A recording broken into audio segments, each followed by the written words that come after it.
Bonjour à toutes et bonjour à tous, très chères auditrices et très chers auditeurs. Je suis très heureux de vous retrouver une nouvelle fois. Merci infiniment pour votre participation, vos likes, vos partages. Bref, je vois quasiment en temps réel ce que vous faites et franchement, j'apprécie énormément. Et donc, merci à vous en tout cas. Voilà, je vous remercie infiniment. Nous allons continuer donc la deuxième partie. Donc, ça va concerner donc le deuxième quiz, les 5 prochaines questions qui concernent l'épisode sur cette philosophie, ce podcast philosophique que je vous ai fait il n'y a pas très longtemps, qui dure donc à peu près 1h30. Et donc, nous allons donc expliciter encore plus. Alors, certainement qu'il y aura des choses sur lesquelles il y aura des informations, certainement, que vous ne trouverez pas assez concrètes ou assez précises. Mais je vous recommande fortement de regarder le premier épisode déjà. Il vous apportera tout un tas d'éléments d'information. Et sachez que la deuxième partie de cet épisode est en train d'arriver. Elle est en pleine conception et vous allez voir, on va partir très loin. Je peux vous le garantir. Allez, on perd pas de temps et très bonne écoute à tous en tout cas. Bon épisode. Allez, commençons déjà la première question sur le deuxième quiz. Et donc on va suivre à peu près la même structure d'épisode qu'on a suivi dans le premier épisode, bien sûr. Donc ça concernait effectivement la toile cosmique et le réseau neuronal. La question était de quelle est la structure cosmique qui est interconnectée et qui est souvent comparée au réseau neuronal du cerveau humain. Et donc la bonne réponse était la toile cosmique. Alors bien sûr, la toile cosmique, c'est l'une des plus grandes structures connues de l'univers. Je pense que tout le monde est d'accord avec moi. C'est quand même constitué de filaments de matière noire, de gaz, qui relient entre eux des amas de galaxies et bien d'autres choses. Et c'est dans cette immense toile que les galaxies, les étoiles et la matière, elles s'organisent, elles s'interagissent et elles vivent ensemble. Elles apprennent ensemble, vous voyez ? Et donc ces filaments qui s'étendent sur des centaines de millions d'années-lumière, eh bien ça crée des réseaux ultra complexes de connexion, vous voyez, entre ces différentes structures. Et même si cette structure ne nous est pas familière uniquement par son immensité, bien sûr, elle est quand même aussi étrangement familière, je trouve. Je vais essayer de bien expliquer ça, parce qu'en fait, elle ressemble à quelque chose de beaucoup plus proche de nous, en fait. Et on va essayer de décrire ça un peu dans cet épisode, mais c'est un peu le réseau neuronal, en fait, du cerveau humain. Et même quand j'étais très jeune, déjà à l'époque, j'y ai déjà pensé. Parce que moi, je suis fan d'astronomie, vous savez. Et même tout petit, j'avais déjà connaissance des galaxies, des super amas de galaxies. Bon, je connaissais pas la Niakea et d'autres superstructures cosmiques qui existent dans notre univers avec les multivers et tout ça. C'était à l'époque, dans les années 90, peut-être 95, peut-être un petit peu après, mais j'avais pas autant de connaissances que maintenant. Et donc, selon moi, oui, quand j'étais petit déjà, à l'époque, je me demandais, mais ça ressemble étrangement aux connexions synaptiales du cerveau humain. Alors bien sûr, même quand j'étais petit, vous allez me dire, je devais avoir 10 balais ou 7 balais. Non, je ne savais pas trop comment ressemblaient des connexions synaptiales dans un cerveau, mais je pensais déjà, en fait, que je savais déjà à l'époque, quand j'étais petit, que oui, on était doté de neurones. Je le savais déjà quand j'étais petit, quand j'étais jeune. Et donc forcément, oui, il y a des liens qui se créent entre les neurones. Et donc ça me faisait un peu penser eh bien, au lien entre les galaxies, le lien intergalactique qu'il y a entre les galaxies, quoi. Bref, je vais arrêter de parler parce que du coup je me suis lancé et on va continuer donc sur la correction. Donc là en fait on était porté sur le réseau neuronal et la toile cosmique. Donc c'est un peu une étrange similarité, si je puis dire. Parce que selon les scientifiques qui ont comparé donc les images qui ont été simulées, informatiquement parlant, de la toile cosmique et des réseaux neuronaux, eh bien ils ont été frappés par la ressemblance structurelle. En gros, les neurones, ils sont interconnectés par des axones, tout comme les galaxies qui sont connectées par des filaments de matière noire. Et donc, les synapses, elles transmettent les signaux aussi. Et donc, tout comme l'énergie, tout comme la matière et l'énergie qui circulent le long des filaments cosmiques qui relient tous les super amas de galaxies que l'on connaît. Et du coup, cette ressemblance, je trouve, nous pousse à nous interroger sur une question, je pense, importante. Et si l'univers entier fonctionnait comme un gigantesque cerveau cosmique? C'est une question, d'ailleurs, que j'ai dû répéter plusieurs fois lors de l'enregistrement, parce que même moi, en fait, ça me fait bugger. Voilà. Et je trouve cette question vraiment très intéressante et qui fait réfléchir. Donc cela nous amène, bien sûr, comme vous le savez, à la réflexion philosophique. Dans notre cerveau, chaque neurone, c'est une unité qui est consciente de traitement et qui participe à l'intelligence globale. Okay, et donc si chaque galaxie était l'équivalent d'un neurone cosmique, qu'est-ce que cela pourrait donner à votre avis? Peut-être que l'univers, dans son ensemble, il possède en fait une forme de conscience collective et que chaque galaxie, chaque étoile, chaque être vivant y participe en fait, indirectement. Peut-être même que notre conscience est un fragment en fait de la conscience universelle, quoi. Et que lorsque l'on observe l'univers, eh bien on observe en fait en réalité une partie de nous-mêmes. Voilà. J'espère que déjà sur cette première question, j'ai pu être assez explicite, compréhensible. Et on va passer à la deuxième question. Ça concerne donc les amas galactiques et le cytosquelette biologique. Donc bien sûr, comme d'habitude, je vous spoil à chaque fois hein, dans les titres, mais c'est fait exprès. En gros, la question était de quelle structure biologique est la plus comparable aux amas galactiques dans leur fonction de cohésion hein, et d'organisation. Et ça, c'est très important de comprendre un petit peu ce qu'est les cytosquelettes. Alors, les amas galactiques sont des groupes massifs de galaxies hein, qui sont maintenus ensemble par la gravité. Ils vont jouer donc un rôle crucial dans la cohésion et l'organisation de l'univers. Et donc du coup, sans eux, eh bien, les galaxies dériveraient hein, de manière chaotique. Et l'univers n'aurait pas cette structure définie telle qu'on la connaît. Et donc en fait, ils sont les points d'ancrage de la toile cosmique. Vous voyez? C'est un peu comme si que vous, je ne sais pas comment le dire, mais vous prenez un logiciel de dessin industriel et puis vous avez des points d'ancrage sur des lignes, des formes, peu importe, et vous pouvez la déplacer. En fonction du déplacement, ça modifie certains paramètres. Vous voyez? Et donc en gros, ça rendrait possible l'organisation à grande échelle de l'univers. Et du coup, bien sûr, ces points d'ancrage, je pousse la réflexion encore plus loin, ces points d'ancrage, vu qu'ils sont dépassables via cette entité qui auto-apprend, eh bien, étant donné qu'elle a une intelligence universelle, eh bien, elle s'auto-upgrade, elle s'auto-adapte, et elle maîtrise tous ces points d'ancrage pour avoir la perfection, la perfection, voilà. C'est ça que je voulais dire.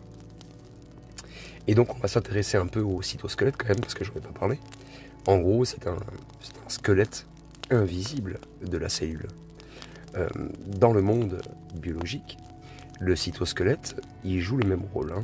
Donc c'est un réseau de fibres. Ce sont des fibres qui donnent sa forme et sa cohésion à la cellule. En fait, sans le cytosquelette, je vais y arriver, eh bien la cellule, elle serait amorphe. Elle ne pourrait pas bouger, incapable de fonctionner correctement. Donc le cytosquelette, il maintient la structure, ok, de la cellule. Ensuite, il assure la circulation des nutriments et des informations. Donc déjà, c'est deux possibilités différentes, qui sont très différentes aussi, hein, entre le mode de nutriments, donc le mode d'apport de nutriments dans le fonctionnement optimal de la cellule, et en plus l'apport d'informations pour apprendre de nouvelles choses et grandir et voilà, évoluer. Et en plus, il permet la division et la reproduction. Vous voyez, le cytosquelette permet de diviser la cellule et de se reproduire. C'est ça qui est magnifique dans cette nature. C'est magnifique. Et donc, du coup, on va essayer de faire, comme d'hab, une petite réflexion philosophique. En gros, si les amas galactiques et la toile cosmique constituaient le cytosquelette de l'univers, eh bien, peut-être que ces structures invisibles sont les fondations d'une organisation cosmique bien plus vaste. Une organisation que nous ne faisons qu'effleurer avec nos connaissances actuelles, bien sûr. Et peut-être même que l'univers est en train de se structurer lui-même, en fait. Il essaye d'apprendre de lui-même. Il s'auto-accroît. Il auto-apprend. Et donc, comme une cellule qui est en pleine croissance, et de la même façon que nous assistons à un processus cosmique qui dépasse en fait déjà notre propre imagination, et je pense que on n'aura jamais la capacité d'avoir cette imagination. Voilà. Je ne pense pas que biologiquement on soit préparé pour ça, programmé pour ça. Voilà. Pour cette deuxième question, en tout cas, je pense qu'on est déjà pas mal. On va passer à la troisième question. Elle portait sur les sursauts gamma comme des pulsations universelles. Donc bien sûr, la question était quel phénomène cosmique pourrait symboliser les impulsions d'une conscience universelle. Donc bien sûr, c'est les sursauts gamma, comme je vous l'ai dit, et donc nous allons décrire cela. Alors, les sursauts gamma sont bien sûr les explosions les plus puissantes de l'univers. C'est vraiment incroyable comme explosion. Elles libèrent en quelques secondes autant d'énergie que le Soleil en toute une vie. C'est pour vous donner une idée de la puissance de cette explosion. Ces phénomènes qui sont issus de la mort d'étoiles massives ou même de collisions entre des étoiles à neutrons, eh bien ça illumine l'univers d'une manière vraiment spectaculaire, incroyable, sur lequel on peut faire des recherches. En fait, ils sont un petit peu comme des pulsations, des battements de cœur de l'univers. Un peu l'analogie que j'avais faite dans l'épisode sur l'avant Big Bang, sur les rythmes, les cycles que pourrait avoir l'univers. Une forme de battement de cœur. Et j'aime beaucoup cela, franchement. C'est une idée qui me passionne pas mal. Ça me fait penser vraiment comme à une pulsation de vie cosmique. Parce que dans un organisme vivant, les pulsations cardiaques qui rythment la circulation de l'énergie et des nutriments, eh bien peut-être que ces sursauts gamma sont peut-être en fait que des pulsations énergétiques de l'univers, des échos cosmiques de la vitalité. J'ai un peu de mal, mais j'essaye d'expliquer un petit peu ma pensée, et c'est pas facile. Et donc oui, bien sûr, peut-être que l'univers, dans son immensité, eh bien, elle possède son propre rythme, une forme de respiration cosmique. Vous voyez, le temps que je fasse inspiration, expiration, eh bien, il s'est passé 100 milliards d'années, 200 milliards d'années, j'en sais rien. Et vous voyez, peut-être que ces sursauts gamma sont les signes de vie d'un organisme universel. Les marques d'une énergie profonde qui se manifeste en fait à travers des cycles de création et de destruction. Vous voyez, c'est le cycle de la vie. Voilà, je trouve ça vraiment passionnant en fait comme idée. Ça m'interroge. Voilà. Allez, passons tout de suite à la quatrième question. Alors, très chères auditrices et très chers auditeurs, nous allons parler maintenant du multivers et des réflexes fractales universels. Donc, la question était est-ce que le multivers peut-il fonctionner comme une réplique de l'univers observable? Donc, bien sûr, la réponse est le multivers. Et donc, je vais essayer d'expliciter un petit peu tout ça.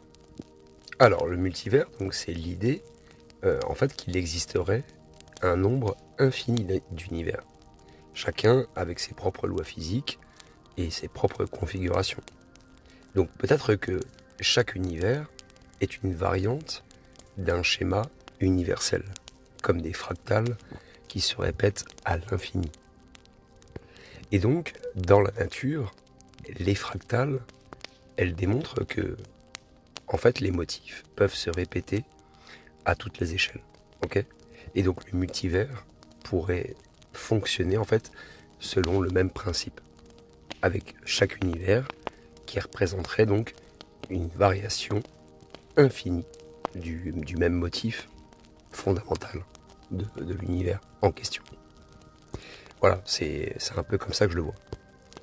Et donc, peut-être que notre univers est un simple fragment d'un schéma plus grand, et qu'il existe en fait d'autres réalités, tout aussi complexes, hein, bien sûr, qui sont par contre invisibles à nos yeux, mais pourtant par contre bien réelles, vous voyez. C'est une question très intéressante et une réflexion philosophique très intéressante, je trouve. Ça nous permet vraiment de penser un peu plus encore. Là, vous voyez, quand je vous pose cette question, quand je vous émets la question et que je tente d'y répondre, bien sûr, je n'ai pas la science infuse, mais on peut se rendre compte, d'un point de vue logique, que la question n'est pas si bête que ça. Quand on se pose la question, on se dit, mais peut-être. Vous voyez ?